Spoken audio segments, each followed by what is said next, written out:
नमस्कार माझा सद्गुरु रामदासा, उपासनेला दृढ चालवावे, भूदेव संताशी सदा नमावे, सत्कर्म योगे वय घालवावे, सर्वामुखी मंगल बोलवावे, सदा सर्वदा योग तुझा घडावा, तुझे कारणी देह माझा पडावा, उपेक्षू नको गुणवंता अनंता, रघुनायका मागणे हेच आता, जय जय रघुवीर समर्थ, धर्माच्या करिता आम्हास जगती, रामाने धाडियले, ऐसे नाम राम करिता, ऐश्वर्य हे लाभले,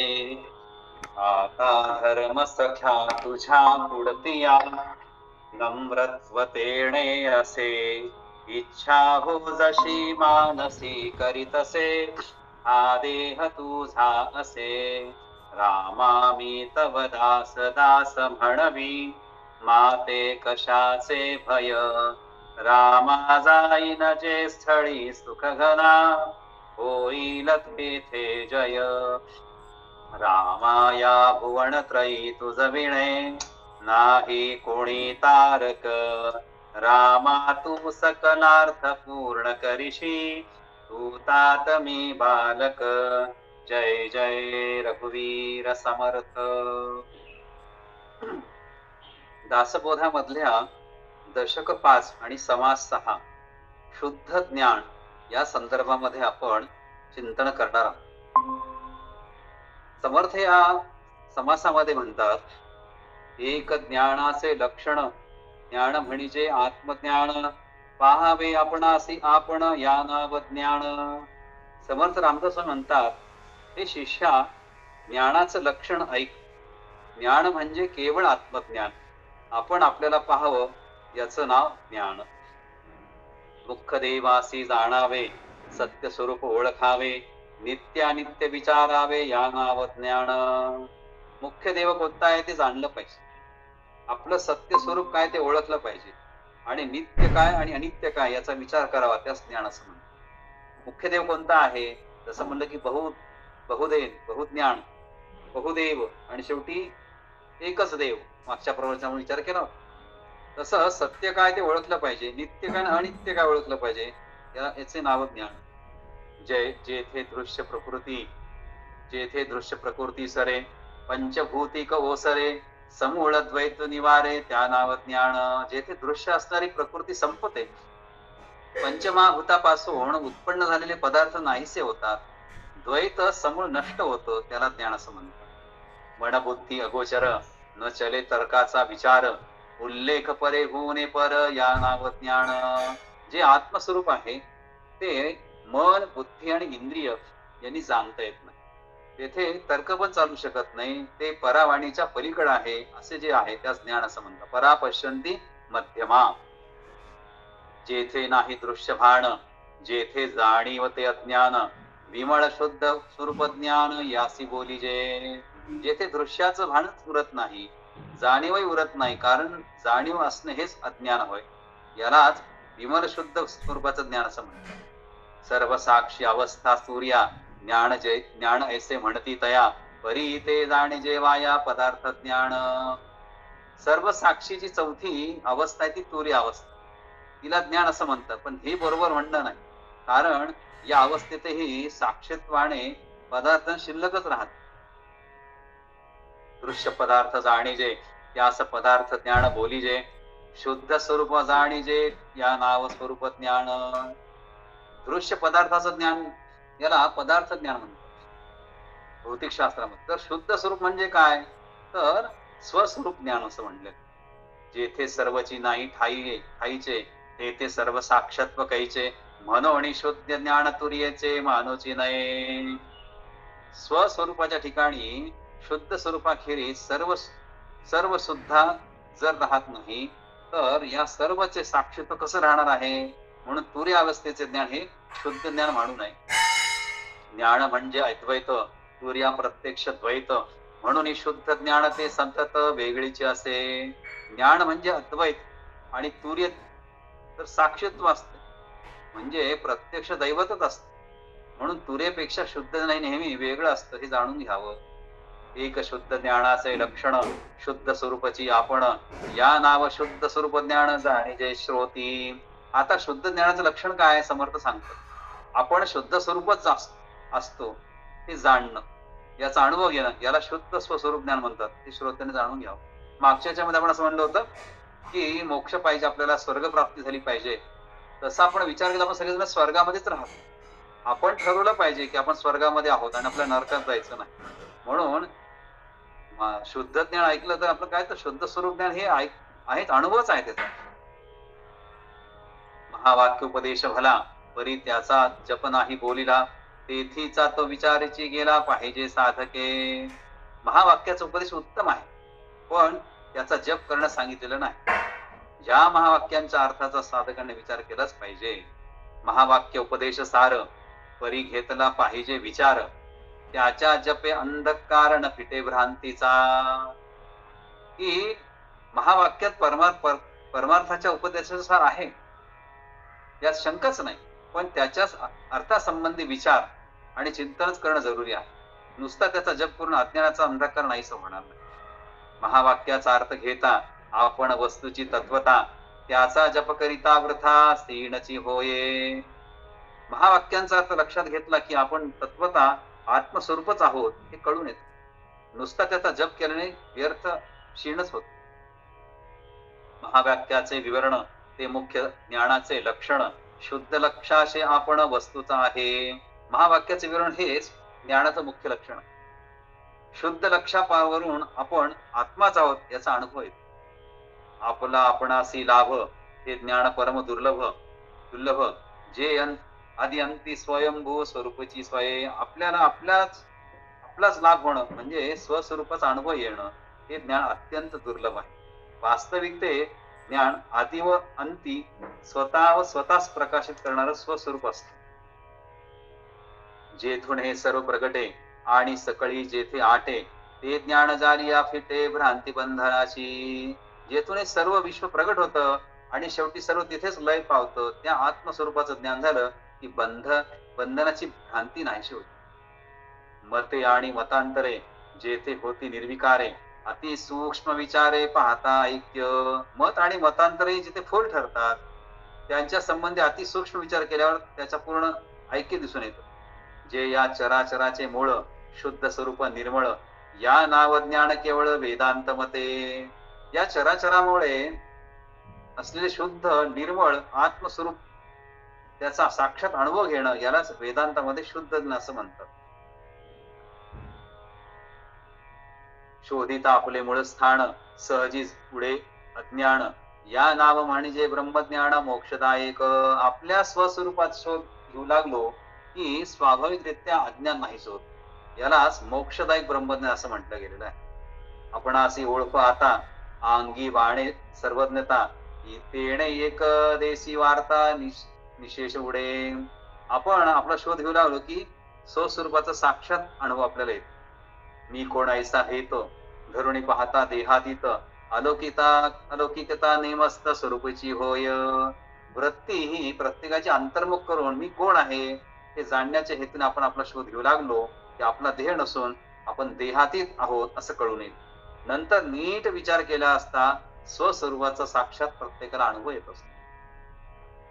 असो पूर्वी थोर थोर जेणे ज्ञाने पहिलं पार, पावले ते साचार एक आता.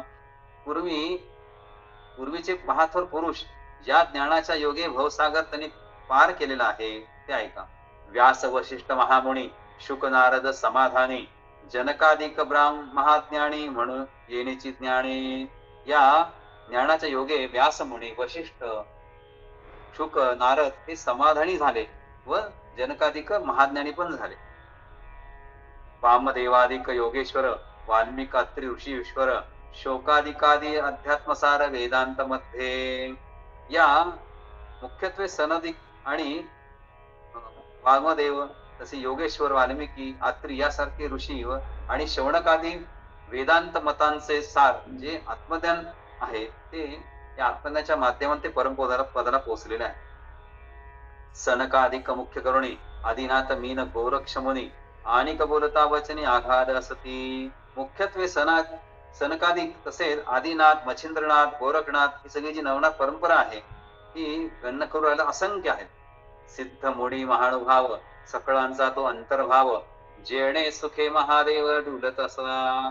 सिद्ध मुनी आणि श्रेष्ठ ब्रह्मज्ञानी पुरुष यांचा जो स्वानुभव आहे आणि ज्या सुखाच्या योगे महादेव सदा डुलत असतात. जे वेदशास्त्राचे सार सिद्धांत धादांत विचार त्यासी प्राप्ती भाग्यानुसार भाविकास होय. जे वेदशास्त्राचं सार आहे, ज्याची गुरुप्रचिती आत्मप्रचिती याची प्राप्ती भाविकांना त्याच्या भाग्यानुसार मिळते. आपण मागच्या समाजाचा विचार केला होता. साधू संत आणि सज्जन भूत भविष्य वर्तमान सर्वत्रांचे गुह्य ज्ञान जे सांगेल आता.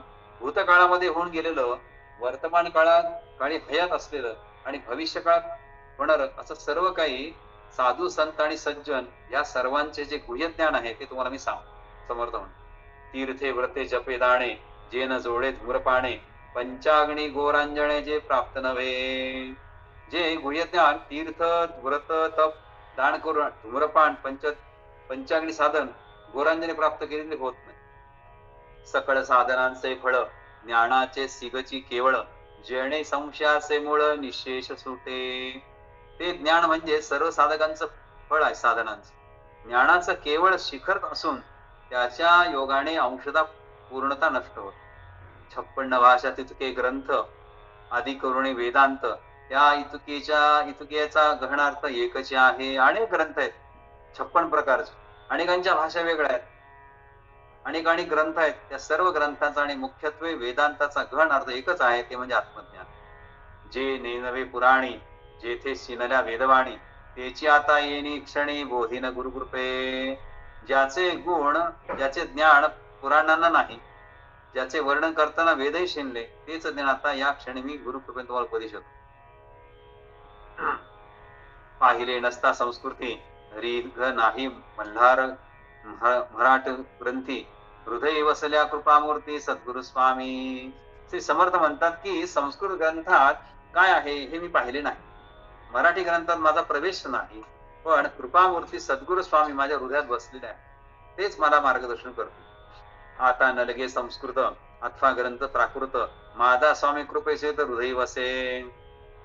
न करिता वेदाभ्यास अथवा श्रवण सायास प्रयत्न विन चौरस सद्गुरु कृपा. वेदांत अभ्यास न करता किंवा श्रवणाचा सायास न करता प्रयत्नाशिवाय सद्गुरु कृपा रूपी अमृतमय प्रसाद मला लाभला. ग्रंथ मात्र महाराष्ट्र त्यामुळे संस्कृत श्रेष्ठ. या संस्कृतामध्ये स्पष्ट थोरतो वेदांत. मराठी भाषेत ग्रंथ आहेत, पण त्याहून संस्कृत भाषेत अधिक ग्रंथ. संस्कृत ग्रंथातही वेदांत ग्रंथ फार श्रेष्ठ आहे. त्या वेदांत परते काही सर्वथा श्रेष्ठ नाही. जेथे वेदगर्भ सर्व प्रगट झाला. ज्या वेदांत श्रेष्ठ दुसरं काहीच नाहीये, केवळ तिथे वेदांच सार दिलेला आहे. असो ऐसा जो वेदांत त्या वेदांचाही मतितार्थ अतिगण जो परमार्थ तो एक आता. असो असा एक अतिश्रेष्ठ वेदांत आणि त्या वेदांतांचा मतितार्थ असा आहे अतिगहन परमार्थ, आणि तो ऐक. अरे गहनाचेही गहन ते तुन जाण सद्गुरुवचने समाधान नेमस्त आहे. त्या गहनाचे गहन म्हणजे सद्गुरुवचन तू जाणून घेतलं पाहिजे. गहनात गहन काय आहे तर सद्गुरूंचं वचन आहे. या सद्गुरुवचनामुळे निश्चितपणे समाधान प्राप्त होईल. सद्गुरुवचन तोची वेदांत, सद्गुरुवचन तोची सिद्धांत, सद्गुरुवचन तोची धादांत सप्रचिताता. सद्गुरुवचन हा वेदांत आहे, तो सिद्धांत आहे आणि तोच प्रत्यक्ष अनुभव आहे, अनुभवलेलं ज्ञान आहे. जे अत्यंत गहन माझ्या स्वामीचे वचन जेणे माझे समाधान अत्यंत झाले. जे माझ्या स्वामीचं अत्यंत गहन वचन आहे तेच मला समाधान देणार आहे. ते हे माझे जीवीचे गुज मी सांगेल म्हणो तुझ जरी अवधान देशी मज तरी आता एक क्षणी. हे माझ्या जीवीचे गुज मी तुला सांगावे म्हणतो, जर तू नीट ऐकून घे असं समर्थ म्हणतात. शिष्य वंदने बोले धरिले सुदृढ पाऊले मग बोले आरंभिले गुरुदेवे. ते ऐकता शिष्याने गुरुची पावले सुदृढ धरली आणि तो धीनपणे बोलू लागला. तेव्हा मग गुरुदेवांनी बोलायला प्रारंभ केला. अहम ब्रह्मासी महावाक्य येथीचा अर्थक्य तोही सांगतो ऐक्य गुरु शिष्य येथे. अहम ब्रह्मास्मी हे महावाक्य आहे. याचा अर्थ तर्काने जाणता येत नाही. तो अर्थ मी तुला सांगतो. त्याच्या योगे गुरु शिष्य या अर्थाच्या ठिकाणी एकरूप होऊन जातात.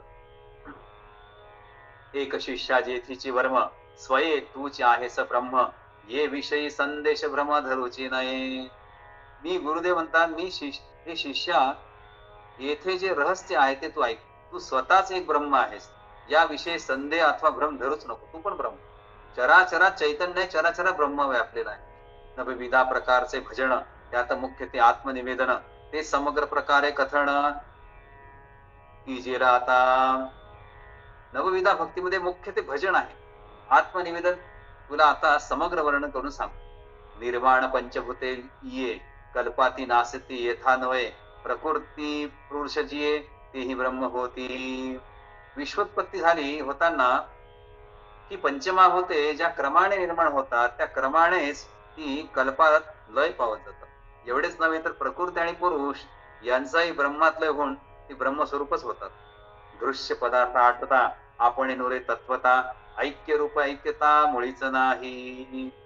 सर्व पदार्थ नाहीच झाले की ज्याला आपण मी म्हणतो तोही नाहीच होत. कारण मुळातच परमात्मा एकरूपच असल्याने एकरूपता ही स्वाभाविक आहे. सृष्टीची नाही वार्ता तेथे मुळीच ऐक्यता पिंड ब्रह्मांड पाहू जाता दिसेल कोठे. जेथे सृष्टीचं नाव सृष्टीची वार्ताच नाही ती मूळ स्वरूपात विलीन झाल्यावर एकटे ब्रह्म शिल्लक राहत. मग पिंड ब्रह्मांड पाहू गेल्यास तिथे काय दिसणार आहे आपल्याला. पिंडी ते ब्रह्मांडी ब्रह्मांडी ते पिंडी. ज्ञानवणी प्रगटे तेने दृश्य केले आटे तदाकारे मूळ तुटे भिन्नत्वाचे. ज्ञानरूपी अग्नी प्रगट झाल्यावर या योगी दृश्यरूपी केर कसा जळून जातो. सर्व काही ब्रह्मरूप झाल्याने भिन्नत्वाचं मूळच शिल्लक राहत. मिथ्यात्वे वृत्ती फिरे तो दृश्य असताच ओसरे सहज येणे प्रकारे झाले आत्मनिवेदन. असो साक्षात्कारानंतर जर वृत्ती उद्भवली तरी ती जग सत्यवान पाहतच नसल्याने दृश्य प्रपंच असून नसल्यासारखं होत. याप्रमाणे सहजच आत्मनिवेदन मनुष्याचं होतं. असं गुरुचे ठाई अनन्यता तरी तुझ काय शिरे चिंता वेगळेपण अभक्ता उरोच नये. तुझी जर गुरुचे ठाई अनन्य भक्ती असेल तर तुला चिंता करण्याचं कारण नाही. अभक्त जसा स्वतःला भक्तापासून वेगळा समजतो तसे तू स्वतःला गुरुपासून वेगळा समजू नकोस. आता हेची दृढीकरण व्हाव्या करी सद्गुरु भजन. सद्गुरु भजने समाधान नेमस्त आहे. आता हे आत्मज्ञान दृढ करण्याकरता तू सद्गुरु भजन कर. तर सद्गुरु भजन केले की तुला निश्चित समाधान लाभ. आता हेची दृढीकरण व्हाव्या करी सद्गुरु भजन. सद्गुरु भजने समाधान नेमस्त आहे. या नाव शिष्य आत्मज्ञान येणे पाविजे समाधान भो भयाचे बंधन समूळ मिथ्या. शिष्य यालाच आत्मज्ञान म्हणतात. या योगेस पूर्ण समाधान प्राप्त होत. भो भयाचं बंधन हे वास्तविक समूळ मिथ्याच असत. देह मी वाटे ज्या जनारा तो जाणावा आत्महत्यारा. देहाभिमानी येरधारा भोगिराचे भोगी. ज्या नराला मी म्हणजे देह असं वाटतं तो आत्महत्याराच म्हणावा.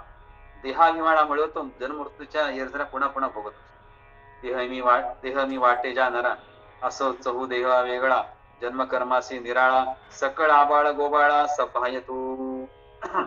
आत्मा स्थूल सूक्ष्म कारण व महाकरण या चारही विधान वेगळा आहे. भिन्न आहे. जन्म मरण हे कुठलेही कर्म त्याला स्पर्श करू शकत. त्यामुळे विश्व प्रपंचाला तू आत्मरूपाने सौभाग्य व्यापलेला आहेस. कोणासीच नाही बंधन भ्रांती स्तव भुलले जण दृढ घेतला देहाभ्यान म्हणून या. शिष्य ऐका ती बैसावे स्वरूपाची विश्रांती सदावे तेणे गुणे दृढवावे परमार्थ हा. की हे शिष्य सांगतो की एक नित्य नियमाने एकांतात बसून स्वस्वरूपाचं चिंतन करत जावं. त्या योगे स्वस्वरूप अनुभव येऊन स्वस्वरूपाच्या ठिकाणीच तुला विश्रांती आणि समाधान मिळेल. असे केल्यानेच परमार्थ म्हणजे आत्मज्ञान प्राप्त होईल. अखंड घडे श्रवण मनन तरीच पाविजे समाधान पूर्ण झालेल्या ब्रह्मज्ञान वैराग्य हरे अंगी. अशा प्रकारचं वैराग्य येऊ शकतं. शिष्या मुक्तपणे अनर्गळ करसी इंद्रियाचे बाष्कळ तेणे तुझी तळमळ जाणार नाही. शिष्या, तू जर स्वच्छंदपणे इंद्रियांना मोकळं सोडून गेलंस, मोकाट सोडलं, तर ती उच्छलन होतील, मग तुझ्या मनातील तळमळही जाणार नाही. विषयी वैराग्य उपजले, तयाचीच पूर्ण ज्ञान झाले. म्हणी टाकीचाची लाभले अन्न जेवी. ज्याला विषयाच्या ठिकाणी तीव्र वैराग्य उपजला आहे त्यालाच पूर्ण ज्ञान प्राप्त होतं. असे राजाने प्रथम मण्याच्या लोभाने राजाचा त्याग केला. मग मणी कवडी मोलाचा आहे हे कळताना त्याचा पूर्वीच्या मालकाला त्याग देऊन टाकला. अशा प्रकारे तो प्रसंग आहे. मणी होता सिगटाचा, लोभ धरुणी तयाचा, मूर्खपणे राजाचा अभेर केला. तो मणी क्षुद्र शिंगाचा होता पण राजाने त्याला लोभ धरून मूर्खपणाने राजाने अभेर केला होता. एक शिष्या सावधान, आता भविष्य मी सांगेन. जया पुरुषाचे ते ध्यान तयासी तुझी प्राप्त. हे शिष्या, मी तुला एक निश्चितपणे भविष्य सांगतो की तू लक्ष दे नाही. ज्या पुरुषाला ज्या गोष्टीचं ध्यान लागलेलं असतं त्याला तीच गोष्ट प्राप्त होते. तुम्ही ज्या मनात आलं तेच तुम्हाला मिळणार. म्हणून जे अविद्या सांडूने धरावी सुविद्या, तेणे गुणे जगत द्वंद्वा पाविजे शीघ्र. म्हणून माणसाने अविद्येचा त्याग करून सुविद्या प्राप्त करावी. त्यायोगे माणसाला आत्मदाने शाश्वत समाधान प्राप्त म्हणून अभ्यास करावा, आपल्याला समाधान वाटत. संतपाताचे ते दुःख, भयानक दृष्टीचं देख, औषध घेताचे सुखी आनंद पावे. ज्याप्रमाणे एखाद्या माणसाला आजार पडलेला आहे, संनिपात झालेला आहे, भ्रमण भयानक दृष्टी त्याला दिसू लागलेला आहे, तो दुःखी होतो. पण संनिपातावर औषध घेतलं की तो रोगी बरा होऊन त्याला आनंद मिळायला लागतो. तैसे अज्ञान संनिपाते मिथ्या दृष्टीचे दिसते, ज्ञान औषध घेता ते मुळीचे नाही. त्याप्रमाणे अज्ञान रूपी संनिपातामध्ये मिथ्या दर्शन दिसू लागलं, त्यावर आत्मज्ञान रूपी औषध घेतात, त्याचा भ्रम नाहीसा. एका आत्मरूपाशिवाय दुसरं मुळी काहीच नाही हे त्याला कळू नये. मिथ्या स्वप्ने ओसनाला तो जागृती साणीला, तेणे पूर्वदशा पावला निर्भय जे. मिथ्या स्वप्न जो भिवून ओरडतो स्वप्नामध्ये, त्याला जागे केले, त्याचे भय जाऊन पूर्वीची निर्भय स्थितीला प्राप्त होते. मिथ्याचं परिसत्य वाटणे, तेणे गुणे दुःख झाले. मिथ्या आणि निरसलेत हे तो घडेना. स्वप्न मिथ्या असून स्वप्नावस्थेत ते खरे वाटले, त्यामुळे त्याला दुःख झाले. जे मिथ्या आहे म्हणजे अस्तित्वातच नाही, त्याचं निरसन होणे शक्य नाही. असत्याबद्दलच मनुष्याला जर दुःख झालं तर त्याला आपण काय समजून सांगणार. मिथ्या आहे जागृतासी, परी वेढा लाविले निद्रादासी. जागा झाली आता अशी भयाचं नाही. जो जागा झालेला असतो त्याला मिथ्या आहे कळते, पण जो झोपलेला असतो त्याला खरे भासून भुलवतात. झोपलेला जागा झाला की त्याचे भय नाहीच होत. परी अविद्या झोप येत भरे, भरे सर्वांगी काविरे. पूर्ण जागृती श्रवणद्वारे म्हणणे करावी. पण अविद्या रूपी झोप जबरीने येते आणि त्यावेळी वाईट स्वप्न पडून तो जीव भयभीत होतो, त्याच्या सर्वांगाला कंप सुटतो. त्या अविद्या रूपी निद्रेतून पूर्ण जागृती येण्याकरिता सतत श्रवण आणि मननाची आवश्यकता आहे. जागृतीची ओळखण, एकतयाचे लक्षण, तो विषय विरक्तपूर्ण अंतरपासूनी. जेणे विरक्ती समण यावे, तो साधक ऐसे जाणावे. तेने साधन करावे थोरवी सांडुणी. जो पूर्ण विरक्त झाला असेल तो साधक आहे असे जाणा. त्याने आपला मोठेपणा सोडून साधना करीत राहावं. यश प्राप्त झाला म्हणून करून सिद्धाचं सुख आणि बद्धाचं सुख हे भक्ती मार्गामध्येच आहे, ते करावं. साधन म्हणे जायला, तो सिद्ध म्हणे बुद्ध झाला. त्यामुळे मुमुक्षो भला ज्ञानाधिकारी. ज्याला साधन करणे आवडत नाही तो मीच सिद्धच आहे असा साधनाची काय आवश्यकता असं त्याला वाटतं, त्या घमंडीमध्ये असतो. त्याच्यापेक्षा ज्ञानात अधिकारी असलेला मुमुक्ष परवडला. तव शिष्य केला प्रश्न, कैसे बुद्ध मोक्षाचे लक्षण. साधक सिद्ध ओळखणं कैसे जाणावे. हे सद्गुरूचं बोलणं ऐकून शिष्याने प्रश्न केला की बद्धाचं आणि मोक्षाचं लक्षण कोणतं आहे, कोण साधक आहे, कोण सिद्ध आहे, कोण बद्ध आहे, मला कृपया सांगा. त्याचे उत्तर श्रोतयासी तिथले पुढील या समासी अवध श्रोती कथेसी अवधान करावे. रामदास स्वामी म्हणतात की पुढच्या समासामध्ये मी बद्ध लक्षण सांगणार आहे. बद्धाचं लक्षण आणि मुमुक्षाचं लक्षण काय आहे त्याचं वर्णन हे पुढच्या समासामध्ये समर्थांनी मांडलेलं आहे. या शुद्ध ज्ञान निरूपणाचं खूप चांगलं वर्णन समर्थ रामदास स्वामींनी या समासामध्ये केलेलं आहे. त्याचा आपण सर्वांनी वाचन केलेलं आहे. आता सच्चिदानंद आत्मस्वरूप अधिष्ठान रूपाने सबंध विश्वाचा आधार. या विश्वाचा आधार काय आहे? तर परस्पर स्त्री पुरुष आधार नाहीये, पैसा आधार नाहीये, मालक आणि नौकर आधार नाही आहे, तर सच्चिदानंद आत्मस्वरूप. हा सच्चिदानंद जो ईश्वर आहे तो आत्मस्वरूप आहे, आपल्यामध्ये आहे आणि अधिष्ठान रूपाने सबंध विश्वाचा आधार. म्हणून आपल्या जीवनामध्ये अधिष्ठान, अनुष्ठान आणि अनुसंधान, जसं मी म्हणालो की अधिष्ठान अत्यंत आवश्यक आणि मग अनुष्ठान करणं आवश्यक आहे. पण अनुष्ठान केल्यामुळं अनुसंधान होतं, मनुष्य जीवनामध्ये सावध होतो. आता सावध झालं अभंग आहे.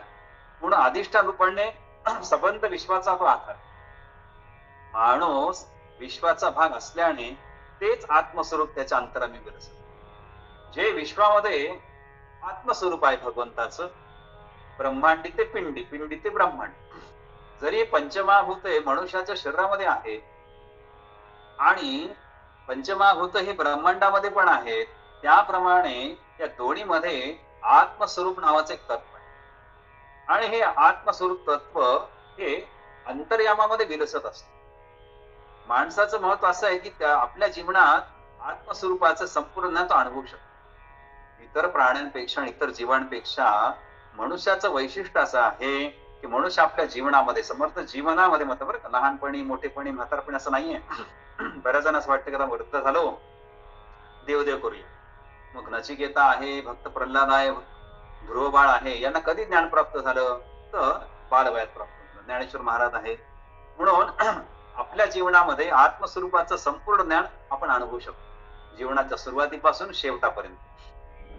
ते अनुभवण्यासाठी प्रत्येकाने प्रयत्न केला पाहिजे. मग काय केलं पाहिजे? सुभाषित असं म्हणतात, अव्यापारेषु व्यापारम यो नरः कर्तुम इच्छति स एव निधनम याति ईलोत्पाटिकम वानरः.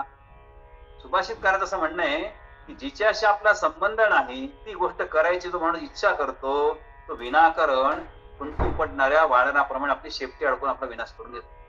त्यामुळं असा विनाश हा केला नाही पाहिजे.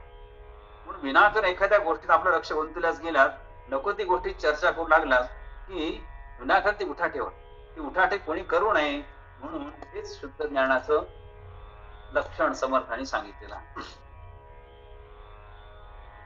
भक्तीच्या भाषेमध्ये सत्य स्वरूप, ज्ञान स्वरूप आणि आनंद स्वरूप ही भक्तीची भाषा आहे. मी भक्त आहे, मी देवाची भक्ती करतो म्हणजे काय करतो? तर सत्य स्वरूपाने मी वागतो, ज्ञान स्वरूपाचा मी प्रयत्न करतो आणि आनंद स्वरूप आहे. ईश्वर माणसाच्या जीवनात आत बाहेर पूर्णांशाने प्रकट होऊ शकतो. पूर्णांशाने, अंश नाही. सृष्टीच्या चराचरामध्ये परमेश्वर आहे अंश तत्वानी असं आपण म्हणतो, परंतु माणसाच्या जीवनामध्ये अंतर्बाहेर पूर्णांशाने तो प्रगट होऊ शकतो.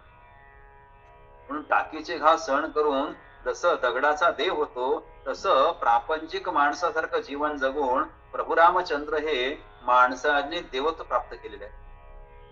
व्यक्ती हा देवत्व प्राप्त करू शकतो, पण त्यासाठी प्रयत्न करावा लागतो. म्हणून म्हणले की सत्य स्वरूप, ज्ञान स्वरूप आणि आनंद स्वरूप ईश्वर माणसाच्या जीवनात अंतर्बाह्य पूर्णांशाने प्रगट होऊ शकतो. हे रामाने सिद्ध करून दाखवले, समर्थाने सिद्ध करून दाखवले. जगातील विद्या व कला आत्मसात केलेली माणसे पाहून आपण चकित होतो. काय चमत्कार केला, काय सुंदर चित्र काढलं, काय त्याला उत्तम बासरी वाजवता येते, काय त्याची विद्या आहे, आपण चकित होतो. पण त्यांना आत्मज्ञान नसल्या कारणाने ते पूर्ण समाधान मिळत. बघा, अनेक जण विद्येमध्ये पारंगत असतात, कलामध्ये स्नातक असतात, पण त्यांच्या जीवनामध्ये आत्मज्ञान नसल्यामुळे ते समाधान मिळत. जो माणूस सृष्टीवर आपल्या सभोवतालचा आपल्याला असमाधानी दिसतो नेहमी, तो माणूस एका अर्थाने पूर्ण नाही, त्याच्याकडे आत्मज्ञानच नाही. त्यामुळं आत्मज्ञानाशिवाय समाधानच नाही. जो व्यक्ती सगळ्यांशी आत्मरूपाने वागतो, त्यामुळे तसा व्यक्ती जर असेल तर त्याला समाधान मिळते. असे आत्मज्ञानी पुरुषांचे चरित्र सांगणे माणसाच्या किंवा हेच ज्ञानाचं राहणं ठिकाण. असे आत्मज्ञानी पुरुषांचे चरित्र सांगणं हे माणसाच्या आणि मी हेच ज्ञानाचं राहण्याचं ठिकाण. मला कळते, हा जसा माझा अनुभव आहे, म्हणजे मला ज्ञानाने कळते तेच जाणले. जाणाऱ्या पदार्थांनी वेगळा आहे हे ज्ञानानेच कळते. बघा, मला हे कळते हा जसा ज्ञानाचा अनुभव आहे, तसेच मला हे कळत नाही हे सुद्धा ज्ञानाचाच अनुभव आहे. मला कळत नाही तरी मला कसं कळेल, तर त्याला सुद्धा तो ज्ञानाचा अनुभव आहे. जो पदार्थ मी जाणतो तो तो आहे हे जसे मला ज्ञानाने कळते, तसे तो पदार्थ नाही हे मला ज्ञानानेच कळतं. आहे ते पण ज्ञानानेच कळतं, नाही ते पण ज्ञानानेच कळतं. किती वैशिष्ट्य समर्थाने शुद्ध ज्ञान निरूपणामध्ये सांगितलं. त्याचं चिंतन केलं पाहिजे. एक बहुरूपी व्यक्ती भोजराजाकडे आला आणि त्याने 5 रुपये राजाला मागितले. त्या काळामध्ये काय असेल रक्कम 5. राजा म्हणाला, कलाकाराला मी पुरस्कार देत असतो, दान किंवा भीक देत नाही. मी 5 रुपये तू मागितले आहेस, परंतु मी दान किंवा भीक देत नाही. 2 रुपयाचं सोंग पटवण्यासाठी 3 दिवसाची मुदत मागून घेतली. की 5 रुपये मी दान किंवा भीक देत नाही, पण पुरस्कार देत असतो. म्हणून या बहुरूपे नावाच्या व्यक्तीनं 3 दिवसाची मुदत मागून घेतली राजाकडून. दुसऱ्या दिवशी राजधानी बाहेर एका झाडाखाली एका जटाधारी तपस्वी शांतीने ध्यान करत बसले दिसतात. काही गावात लोक जमा झाले. एकाने उत्सुकतेने विचारले, महाराज आपण कुठून आला आहात? महाराजांनी आपलं मौन सोडलं नाही. ते शब्द जणू त्यांच्या कानात शिरलेच नाही. त्यांनी डोळे उघडले नाही किंवा त्यांचे मूत्र यत्किंचित बदलले. बाबा काय भिक्षा ग्रहण कराल का? या प्रश्नाचं पण उत्तर मिळालं नाही. राजधानीत परत आल्यावर एका प्रश्नकर्त्या लोकांनी गावातल्या मंडळीला प्रकार सांगितले की महाराजांचं वर्णन करून सांगितलं. तेव्हा लोकांच्या दर्शनाच्या रांगाच लागल्या. फळ, मिठाई, फुले ठीकच्या ठीक उभे राहिले, परंतु त्या साधूने डोळे उघडलेच नाही. त्यानं मौनच सोडलं नाही. दुसऱ्या दिवशी प्रधानाने तेथे जाऊन महात्म्यासमोर रत्न माणिक ठेवून फक्त एक वेळ तरी डोळे उघडा आणि आशीर्वाद देण्यासाठी कृपाकारची विनंती केली, पण महाराजांनी डोळे उघडलेच नाही. तिसऱ्या दिवशी भोजराजा स्वतः ते सर्व ऐकून दर्शनासाठी आला. सोन्याच्या मोहराचे ठीक साधूच्या पायाजवळ ठेवत होता. आशीर्वादाची मागणी केली. त्या तपस्वी साधूने राजाकडे पाहिले ना. ध्यान व मौन तसेच चालू होते. चौथ्या दिवशी बहुरूपी दरबारात आला व आपल्या साधूच्या सफल सोंगाबद्दल 5 रुपये मागू लागला. राजा म्हणाला, मूर्खा, सारे वैभव पायाशी लोळून घेत असताना तू ढुंकून पाहिले नाहीस. अरे आम्ही तुला शरण आलो होतो, तुझ्या दर्शनाला सोन्याचे ढीग लागले, पैसे दिले लोकांनी, तर तू बघितलं नाहीस आणि 5 रुपये मागतो पण दरबारात नेहमी सारखे. महाराज, त्यावेळेस मला माझ्या भूमिकेशी आणि मी घेतलेल्या सोंगाशी इमान राखायचं. बघा, मी ते सोंग घेतलं होतं बहुरूपयाचं आणि माझा जो सोंग घेण्याचा, जसं 12 बलुतेदारी 12 आलुतेदारी, तसं सोंग घेणं एक सोंगाड्या म्हणतो आपण, तसं ते माझी भूमिका होती आणि सोंग्याची भूमिका इमान राखायचं होतं. म्हणून मी काय ते वैभव घेतलं. सारं वैभव मला तुच्छ वाटत. तेव्हा मी ऋषी होतो, तेव्हा मी संत स्वरूपात आलो होतो. आता मी माझ्या कामाचा मोबदला आणि श्रमाचा पुरस्कार मागत. बहुरूपी आणि साधूचा वेश घेऊन लाखो रुपये तिथे जमा झाले. लोक दर्शन आले, पण त्याने डोळे उघडले नाही, त्यांनी बोललं नाही. पण 3 दिवसांत दरबारात जाऊन राजाला बहुरूपयाचं सोंग घेतल्याबद्दल 5 रुपये मागितले. म्हणजे कल्पना करू शकतो आपण की शुद्ध ज्ञान निरूपणाचा विचार करत असताना या आपल्या भूमिकेशी आपण ठामपणे राहिलं पाहिजे. आणि समर्थाने तेच सांगितलं की मला ज्ञानाने कळते तेच तो पदार्थ नाही, पण मला ज्ञानानंच कळतं. अशा प्रकारे पदार्थाचे यथार्थ स्वरूप मला ज्ञानानंच कळते. पदार्थ समोर आला म्हणजे मी तो जाणतो, तेथे ज्ञानाचा प्रगट व्यवहार होतो. पण पदार्थ नसताना ते समोर नाही हे पण ज्ञान होतच ना. माझ्या समोर माझ्या ताटामध्ये तुम्ही गोड पदार्थ वाढला नाही, हे जसं मला कळतं तसं वाढला नाही म्हणजे पण ज्ञान आहे, वाढला त्याचंही ज्ञान आहे. म्हणजे सगळे पदार्थ वाढले याचंही ज्ञान आहे आणि पदार्थ कोणतं वाढलं नाही याचंही ज्ञान आहे. पदार्थ समोर आला मी तो जाणतो, तेथे ज्ञानाचा व्यवहार प्रगट होतो. पण पदार्थ नसताना तो समोर नाही हे पण ज्ञान होतच ना. अर्थात माझ्यापाशी ज्ञान अखंडपणे राहते, मला ज्ञान झाले हे मला ज्ञानानंच कळतं. ज्ञान कळण्यासाठी ज्ञानाचीच आवश्यकता आहे, त्याला पर्यायच नाही आणि ते केलंही पाहिजे. भगवंतांनी जीवनाचे सिद्धांत सांगितले भगवद्गीतेत. नुसते सिद्धांत सांगून कार्य पूर्ण नाही केलं. तर गीतेतले सिद्धांत उपनिषदातून आणि स्मृतीतून पूर्वी आलेलेच होते. गीतेने तेच पुन्हा मांडले. यात गीतेची पूर्वता नाही. ते सिद्धांत आचरणात कसे आणायचे हे सांगण्यासाठी गीतेची अपूर्वता आहे. हा प्रश्न सोडणे गीतेची कुशलता आहे. म्हणून जीवनाचे सिद्धांत अंमलात आणण्याची जी हातोटी किंवा युक्ती तिलाच योग असं म्हणतात, त्याला सांख्य असं म्हणतात.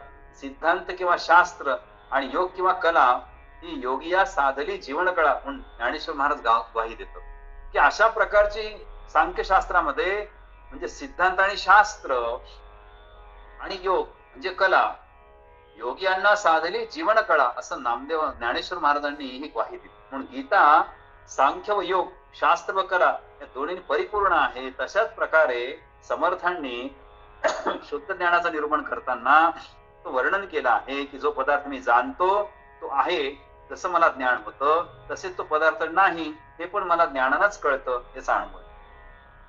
पदार्थाचं यथार्थ स्वरूप मला ज्ञानानंच कळतं. पदार्थ समोर आणला म्हणजे मी तो जाणतो, तेथे व्यवहार प्रगट होतो. अर्थात माझ्यापाशी ज्ञान अखंडपणे असतं. मला ज्ञान झालं हे मला ज्ञानानंच कळतं. म्हणून मी ज्ञानापासून अतूट असलो पाहिजे. सर्व पदार्थाचे स्वरूप ज्ञान निश्चित करतं, पण ज्ञानाचं स्वरूप ज्ञानच निश्चित करतं. याच स्वतः सिद्ध असं म्हणतात की ज्ञानाचं स्वरूप ज्ञानच सिद्ध करू शकतं. त्यामुळं पदार्थाचं स्वरूप हे ज्ञान निश्चित करेल, पण ज्ञानाचं स्वरूप ज्ञानच निश्चित करतं. यासच आपण म्हणतो स्वतः सिद्ध म्हणतात की स्वतः स्वयंसिद्ध असं म्हणतात. प्रश्न असा आहे की स्वयंसिद्ध प्रत्येकाने हे झालंच पाहिजे. त्याला समर्थांनी असं म्हणलं की पहिले ते धर्मकारण, दुसरे ते समाजकारण, तिसरे राजकारण, चौथे सावधपण सर्व विषय. तर हे जे सावधपण आहे ते एका अर्थानं स्वयंसिद्ध असतं. ते स्वयंसिद्धता आपल्यामध्ये येण्याची आवश्यकता आहे. ही स्वयंसिद्धता कशी असते? एक प्रसंग असा आहे की फ्रान्स मधील एक गोष्ट अशी, पॅरिस शहरामध्ये मोठी दंगल झाली आणि मेथ्यू डेंजलर नावाचे एक पत्रकार प्रत्यक्ष दंगलीच्या ठिकाणी जाऊन आपल्या वर्तमानपत्रासाठी बातमी तयार करतो. दंगल आटोक्यात आणण्यासाठी पोलिसांनी शेवटी गोळीबार करावा लागला. चुकून ती गोळी त्या पत्रकाराला लागली, तो जखमी. डॉक्टरांना बोलवण्यात आलं. घायल झाला तो पत्रकार. डॉक्टर म्हणाला मी लिहू शकत नाही, भयंकर वेदना मला होत आहेत. डॉक्टर जरा धीर देत म्हणाले अरे लिहायचे काय घेऊन बसलास, आता तुला विश्रांतीची गरज आहे, तुझा प्राण वाचवणं अत्यंत आवश्यक आहे. त्या पत्रकार म्हणाला प्रथम मला माझं कर्तव्य करू द्या. माझं कर्तव्य काय की घडलेली घटना लिहून काढली पाहिजे, माझं कर्तव्य मला बजावलं पाहिजे. प्रत्येकाचं काम ठरलेलं असतं. माझं काम बातमी लिहिणं आहे. कृपया माझा हा कागद घ्या व त्याच्या खाली लिहा माझी बातमी. सायंकाळी 4:20 पोलिसांनी गोळीबार केला. त्यात 3 माणसे जखमी झाली आणि एक माणूस मरण पावला. त्याला डॉक्टरने विचारलं मेला कोण? उत्तर मिळाले मी. आणि हे सांगताच त्या पत्रकाराने प्राण सोडला. प्राणाची प्राण करता कर्तव्याची पूर्ती करण्याचे लोक हीच खरी राष्ट्राची संपत्ती. त्यामुळं ते स्वतः स्वयंसिद्ध ज्याला म्हणतात अशा प्रकारचं स्वयंसिद्ध पत्रकाराचं उदाहरण तुम्हाला सांगितलं. इतकं स्वयंसिद्ध प्रत्येकाने असलं पाहिजे. मी व ज्ञान याचा अतूट संबंध असता आत्मज्ञानासाठी प्रयत्न का करतात? अरे मी व ज्ञान याचा अतूट संबंध आहे, तरी आत्मज्ञानासाठी प्रयत्न का लागतो? उत्तर आपल्या अंतर्यामी ज्ञानस्वरूप मी आहे, तो खरा चेतन ज्ञानस्वरूप व दृष्ट आहे. पण अविद्येमुळे मी आपले दृष्टे पण विसरलो आहे. अविद्या माणसाला दृष्टे पण विसरायला लागतो. अविद्या का उत्पन्न होती? अविद्या लालसेमुळे, लोभापायी, मोहापायी ही अविद्या उत्पन्न. आणि म्हणून ही अविद्या काय करते तर आपलं दृष्टे पण विसरून जाते. म्हणून दृष्टे पण मनुष्याने कधी विसरलं नाही पाहिजे. त्यासाठी शुद्ध ज्ञानाचं चिंतन हे करण्याची आवश्यकता. म्हणून अविद्येमुळे दृष्टे पण विसरला आणि दृश्य देहाशी तादात्म्य पावला. अविद्येमुळे दृष्टी पण विसरला. आणि दुसरी मोठी चूक काय झाली तर देहाती तादात्म्य, मी देहच म्हणायला लागला. देहाशी तादात्म्य म्हणजे मी देहातीत आहे, मी आत्मस्वरूप आहे असा माझा जो प्रवास आहे, त्या प्रवासातून उलट काम झालं. दृष्टीपणा विसरून मनुष्य देहाशी तादात्म्य पावला. देह म्हणजे सगळं. त्यामुळं अहंकारासह तो आपले स्वरूप मानायला लागला. देहाशी तादात्म्य पावल्यानंतर त्याला अहंकार उत्पन्न झाला आणि आपलं स्वरूप श्रेष्ठ असं तो मानत. चेतन मी व जड अहंकार याचं तादात्म्य म्हणजे जड ग्रंथी व्हाय. समर्थ काय फार छान सुटवलं. मी चेतन म्हणजे मी व जड अहंकार, जड म्हणजे अहंकार. अहंकारामुळे ज्ञान खंडित होतं. ज्ञाता व ज्ञेह वेगळे होतात. ज्ञान देणारा आणि ज्ञान घेणारा हे वेगळे होऊन बसतात. त्यामुळं खऱ्या अर्थानं एकरूपता निर्माण होणं हे फार आवश्यक आहे. एकदा काही बंगाली पंजाबी लेखक ते विवेकानंदाकडे त्याचा उपदेश घ्यायला गेले. त्यावेळी पंजाबमध्ये भीषण दुष्काळ पडला. स्वामीजींनी पंजाबी माणसाकडून दुष्काळासंबंधी सगळी माहिती घेऊन घेतली. त्यानंतर दुष्काळ निवारण करण्यासाठी काय करता येईल, समाजसेवकांना तेथे जाऊन कसं कार्य करता येईल या संबंधी चर्चा. उपदेश ऐकण्यासाठी आले लोकांची वेळ जशी संपत आली तशी काही लोकांची अस्वस्थता वाढत गेली. अरे वेळ संपत आली. शेवटी बंगाल लेखक म्हणाला, आम्ही आपणाकडून धर्म, तत्वज्ञान आणि मोक्ष इत्यादी संबंधी ऐकायला आलो होतो. आपण सारा वेळ पंजाबच्या दुष्काळावर चर्चा करण्यात घालवला. आमची खूप निराशा झाली. विवेकानंदांना या जे शिष्य भेटायला आले होते त्यातला एक लेखक असा म्हणाला की आम्ही तुमच्याकडून धर्म, तत्वज्ञान, मोक्ष या संबंधी ऐकायला आलो होतो, पण तुम्ही पंजाबच्या दुष्काळावर चर्चा जास्त केली. स्वामी विवेकानंदांनी त्यावर त्या शिष्टमंडळाला उत्तर असं दिलं, मनुष्याची सेवा यापेक्षा दुसरा कोणताही श्रेष्ठ धर्म नाही. मानव सेवा म्हणजे माधव सेवा. केलेलं अन्न न देता, त्याची काळजी न करता ईश्वराची पूजा करणं आम्ही ईश्वराचा सन्मान न समजता अपमान समजतो. तसे करणे म्हणजे पाखंड नाही. सेवा कर्म हाच धर्म आणि संस्कृती आहे. धर्माची पहिली पायरी म्हणजे सत्कर्म. उपदेश, ज्ञान वगैरे गोष्टी त्यातून आपापच मिळतात. धर्माचा व ज्ञानाचा वेगळा दृष्टिकोन घेऊन ते लोक विवेकानंदांना प्रणाम करून परत गेले. सांगायचं तात्पर्य असं आहे की आपलं दृष्टेपण आपण विसरून जमणार नाही. जे प्रत्यक्ष घडत आहे, ज्याला मी साक्षी आहे, त्या संदर्भामध्ये मला चिंतन केलं पाहिजे. म्हणून स्वामीजींनी त्या दुष्काळावर चर्चा केली, धर्म आणि तत्वज्ञान आणि मोक्षावर चर्चा केली नाही. म्हणून तिथे ज्ञाता आणि ज्ञेय वेगळं नाहीच आहे. ज्याला माहीत झालेलं आहे आणि ज्याला माहीत नाही त्याला माहीत करून देणं हे विवेकानंदाने केलं. तिथे रागद्वेष आणि अस्मिता यांच्या रूपाने वासना प्रगटते. ज्ञाता आणि ज्ञेय वेगळे झाले की समस्या उत्पन्न होते. गुरु आणि शिष्य यांच्यामध्ये वेगळेपण आलं की तिथे वासना प्रगटते. या वासनेमध्ये कर्माचं मूळ सापडतं. वास्तविक आत्मज्ञानात काही नवीन निर्माण करावे लागत, काही करायची गरज. वासना गेली की झालं. आत्मा आहे पण ज्ञात नाही. ते ज्ञात नसणे ज्ञान दूर करते. आत्मज्ञानासाठी श्रम लागत नाही. तेथे कर्म प्रवृत्ती शून्य होऊन कर्मविराम पावते. काहीच करायची गरज. जिथे कर्माचा विरामच होतो त्या शेवटी आणि म्हणून असा कर्माचा विराम शून्य होऊन जातो. जनरल रिसर्च नावाचे एक सेनाधिकारी होते आणि त्या रिसर्चच्या तोंडात एका साध्या सैनिकाने झापड मारली. जीवाला जीव देणारा तो शूर शिपाई कसं काय भडकला कोण जाणे. आपल्या मिलिटरी ऑफिसरशी तो नेहमी जीवाला देऊन येणार होतो. कसं काय चिडला की प्रसंग घडून गेल्यावर हा सैनिक जनरल रिचर्ड समोर काय करायला म्हणाला, मला माफ करा, तुम्ही माझे सेनापती आहात, मी एक माझ्या महिन्याचा पगार तुम्हाला देतो. तरी सेनापती काय बोलत नव्हता. मी माझ्या वर्षाचा पगार देतो तरी ते काय बोलत नव्हते. आयुष्य देऊन टाकतो तरी ते बोलत नव्हते. प्रत्येक वेळी रिसर्च नाही नाही म्हणत गेला. मग तो सैनिक हताश झाला.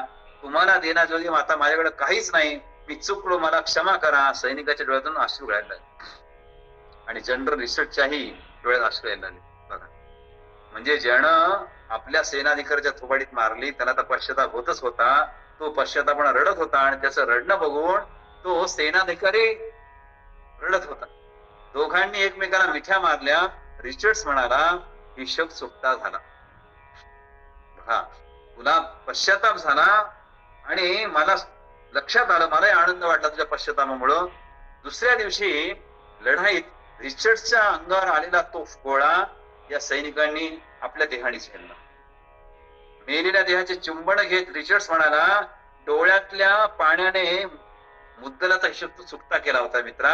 रक्तानं व्याज द्यायची गरज नव्हती. पश्चाताप झाला, एकमेकांना मिठी मारल्यानंतर सुद्धा आता माझ्यावर येणारा तो गळा तो तुझ्या छातीवर घेतला, अरे केवढं मोठं बलिदान तू केलं.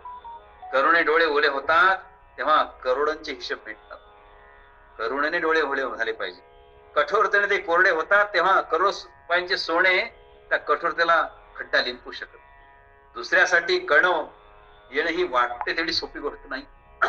दुसऱ्याबद्दल दया वाटणं इतकं सोपं नाही आहे. तर करुणेचे डोळे जर ओले झाले करुणेनं तर करोड हे हिशोब मिटतो. पण कठोरतेने डोळे कोरडे झाले तर करोड रुपयाचे सोने सुद्धा काही कामाचं नाही. म्हणून हा दृष्टांत लक्षात घेण्यात आला पाहिजे. कर्म प्रवृत्ती शून्य होऊन कर्म विराम पावते. दोन्ही सेनाधिकारी आणि सैनिक या दोघांचं कर्माचा विराम पावतो. त्या आत्मज्ञानामध्ये ज्ञात व ज्ञेय याचं पुनर्मिलन घडते म्हणून ते ज्ञान. हा सेनापती आणि सैनिक आम्ही दोघं ज्ञात आणि ज्ञेय वेगळे आहोत. यांचं पुनर्मिलन घडलं तेव्हा ज्ञान उत्पन्न झालं आणि आत्मवस्तूचं यथार्थ ज्ञान ते करून दे. आत्मवस्तूचं यथार्थ ज्ञान करून घेणं त्याला आत्मानुभूती असं म्हणतात. आणि आत्मानुभूती घेण्यासाठीच मनुष्याचा जन्म झालेला आहे. प्रत्येकाने आपल्या जीवनामध्ये आत्मानुभूती घेणं अत्यंत आवश्यक. म्हणून आत्मवस्तूचं यथार्थ ज्ञान करून घेतलं पाहिजे. आत्मज्ञानाची वाढ वा घट कधीच होत नसते. हा मनुष्य जन्माला आल्यानंतर त्याला जेवढं ज्ञान आत्मज्ञान प्राप्त झालं पुढील जन्मामध्ये तेच आत्मज्ञान घेऊन तो पुन्हा जीवन जगू शकतो. त्याच पद्धतीनं हे आत्मज्ञानामध्ये अजिबात घट होत. ग्रीस देशात एक जुनून नावाचा एक संत म्हणून गेला. त्यांच्याकडे युसुफ नावाचा एक तरुण दीक्षा घेण्यासाठी आला. महात्मा जुनूनने त्याला एक छोटी पेटी ते सांगितले, माझा एक मित्र नील नदीच्या किनाऱ्यावर राहतो, त्याला ही पेटी अगदी काळजीपूर्वक नेऊन दे, मग आल्या मी तुला भिक्षा दे. या जुनून नावाच्या संताकडे हा जो युसुफ नावाचा शिष्य आला होता, त्याला मी तो गुरुमंत्र देतो असं म्हणाला, पण एक काम कर, मी तुला दीक्षा पण देतो, पण ही जी पेटी आहे ती नदी पार करायची आणि त्या माझ्या तिथल्या माणसाला नेऊन द्यायची. रस्त्यात युसुफच्या मनात विचार आला की ही पेटीला तर कुलूप नाही, तेव्हा ते उघडून आत काय आहे ते पाहावं. कुतूहलाने त्यानं झाकण उघडलं, त्यातून एक उंदीर बाहेर आला व पळून गेला. पेटीत दुसरं काही नव्हतं. युसुफला खूप पश्चाताप झाला. त्याने ती रिकामी पेटी जुनूनच्या मित्राला तशीच दिली. मित्राने पेटी उघडली तर आत काहीच नाही. युसुफने सर्व घटना सांगून माफी मागितली. मित्र म्हणाला, जुनूनचा, तुला आता जुनून शिक्षा देणार नाही, कारण ते तुला नंतर कळेलच. का शिक्षा देणार नाही? मी पेटी नेऊन द्यायला सांगितली, पण मी रस्त्यातच पेटी उघडली, आता मला ते शिक्षा देतील. पण निराश होऊन युसुफ परत जुनूनकडे आला आणि वाटेत पेटी वडले सांगितले आणि ते पळून गेला. रिकाम पेटी त्याला दिले सांगितले आणि क्षमा मागितली. जुनून म्हणाला, बाळ, तू अजून शिक्षेला पात्र नाहीस. तुला मी साधा उंदीर सांभाळायला दिला होता, तो तुला नीट सांभाळता आला नाही, मग धर्मज्ञानाचा अमोल ठेवतो कसं काय तुला मी धर्मज्ञान देऊ? ते सुरक्षित राहील का? असं राहणार नाही. यासाठी तुला संयमाची गरज. पेटीत काय बघू नकोस, संयम नव्हता, काय बघितलं उत्साह उठला. म्हणून तुला संयमाची गरज आहे. जा व आपल्या मनावर नियंत्रण ठेवण्याचा नीट अभ्यास कर. अभ्यास झाल्यावर माझ्याकडे परत आहे. संयमा वाचून सिद्धी प्राप्त होऊ शकत. म्हणून खाण्यावर संयम, झोपण्यावर संयम, वागण्यावर संयम, बोलण्यावर संयम अत्यंत आवश्यक. युसुफ परत गेला, आत्मसंयमाचा त्याने अभ्यास केला. अनेक वर्षानंतर तो महात्मा जुनूनकडे गेला. त्यावेळेस मात्र त्याचे मनोरथ सफल झाले आणि जुनून त्याला दीक्षा दिली. म्हणजे इतर गोष्टीवर नियंत्रण ठेवणं सोपं आहे, पण मनुष्यानं मनावर संयम ठेवणं अत्यंत आवश्यक.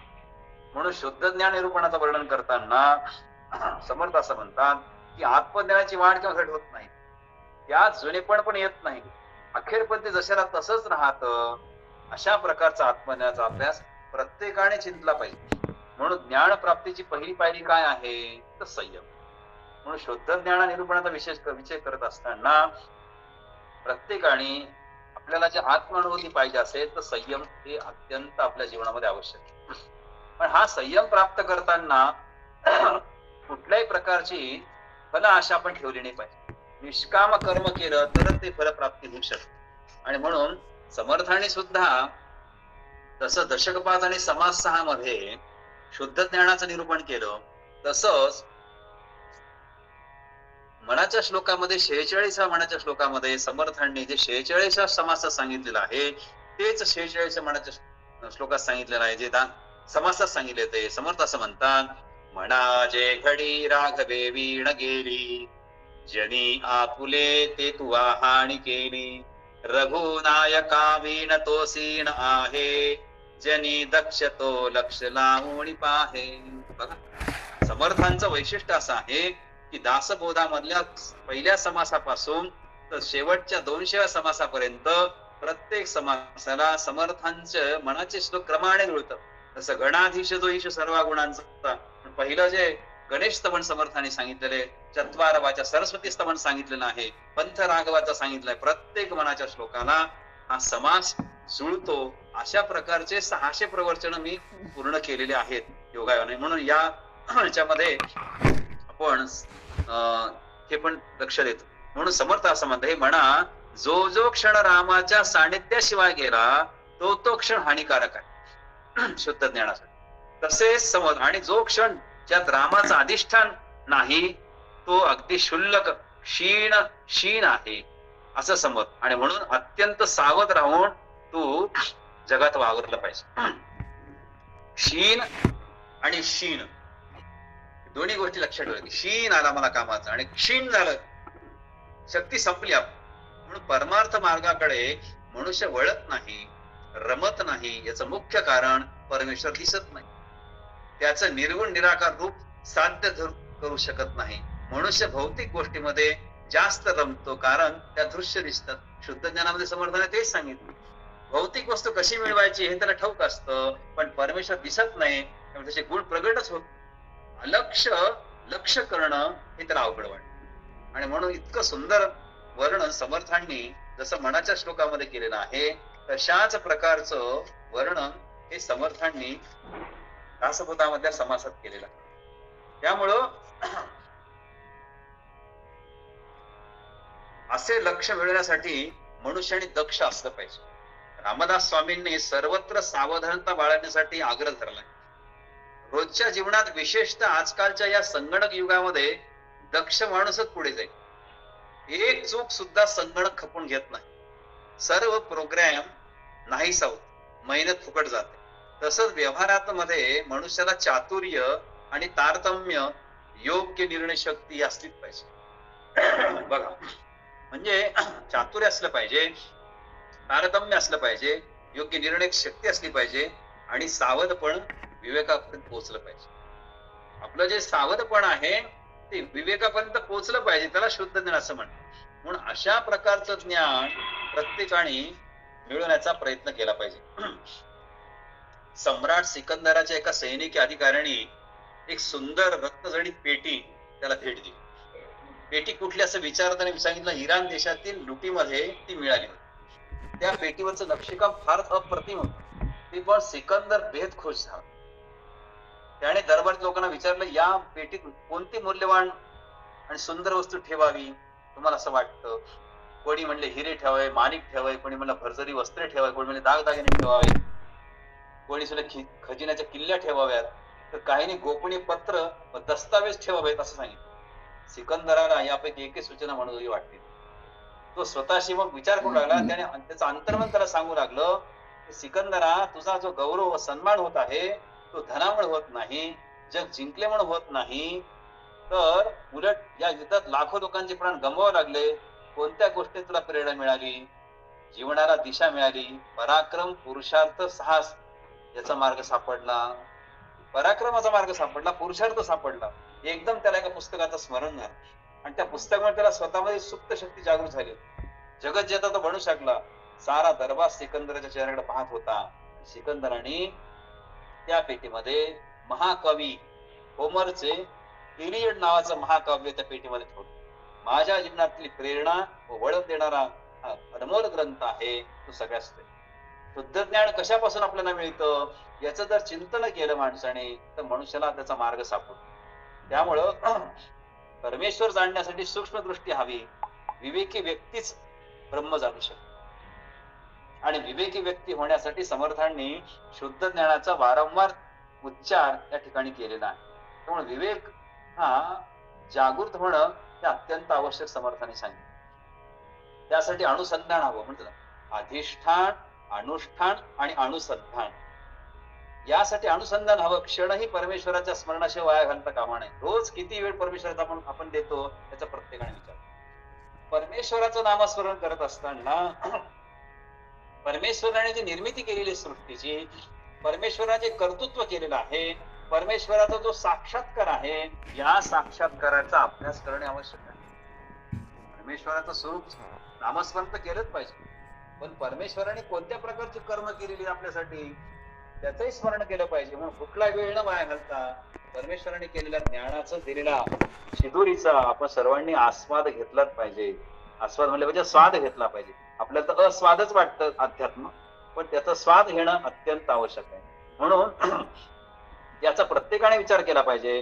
घाईघाईमध्ये अस्वस्थपणाने केलेला पूजापाठ म्हणजे आपण खूप काही करतो असा आपल्याला आभास निर्माण.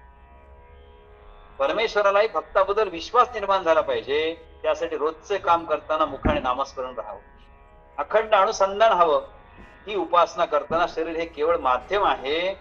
ते रघुरागाच्या शिवाय कार्य कोणी करू शकणार नाही. केवळ नुसत्या यातना करून जमणार नाही. 2 तास जपाला बसलाय पण खूप सीन आला आणि प्रकृती क्षीण झाली असं उपयोगाचं नाही. पण भगवंताबरोबर शरीराने राहता येणं शक्य नाही. तो निर्गुण निराकार आहे. मनाने मात्र ते शक्य आहे. ते सतत रघुनायकाशिवाय राहू शकणार नाही. असा प्रयत्न करण्यासाठी प्रत्येकाने दक्ष राहिलं पाहिजे. दक्ष राहून साधकाने जर विचार केला तर जीवन सफल होईल. आणि दक्ष जर व्हायचं असेल तर प्रत्येकाकडे शुद्ध ज्ञानाची आवश्यकता. शुद्ध ज्ञानाशिवाय मनुष्य दक्ष होत नाही. म्हणून अनुसंधान हे आपल्या जीवनामध्ये अत्यंत आवश्यक आहे. अशा प्रकारचं अनुसंधान जीवनामध्ये ठेवलं तर मनुष्य हा प्रगतीपथावर जाऊ शकतो. आणि प्रत्येकाने हे अनुसंधान ठेवण्यासाठी खऱ्या अर्थानं शुद्ध ज्ञानाचं वर्णन समर्थांनी यासाठी केलेलं आहे. आणि म्हणून हा विचार करत असतो. स्वस्थ मन कसं असलं पाहिजे मनुष्याचं, शुद्ध ज्ञान कसं असलं पाहिजे. प्रसंग असा आहे, एक धर्मांध राजा होता. दुसऱ्या धर्माच्या लोकांना तो छळ करायचा. एकदा त्याने दुसऱ्या धर्माच्या एका धर्मप्रमुखाला कप्तानं कैद केलं. राजा म्हणाला, धर्म तरी बदल, नाहीतर मरणच तयार.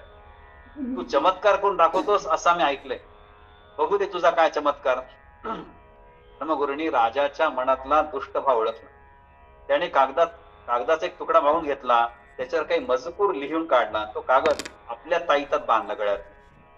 कागद ताईतात ठेवला. तो राजाला म्हणाला, चाल तुझी तलवार, उडू माझी गर्दन आणि बघ तुला काय हवा असलेला चमत्कार.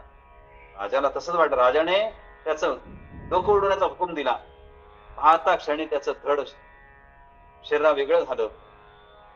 शिर गळ्यातील ताईत बाजूला झाला.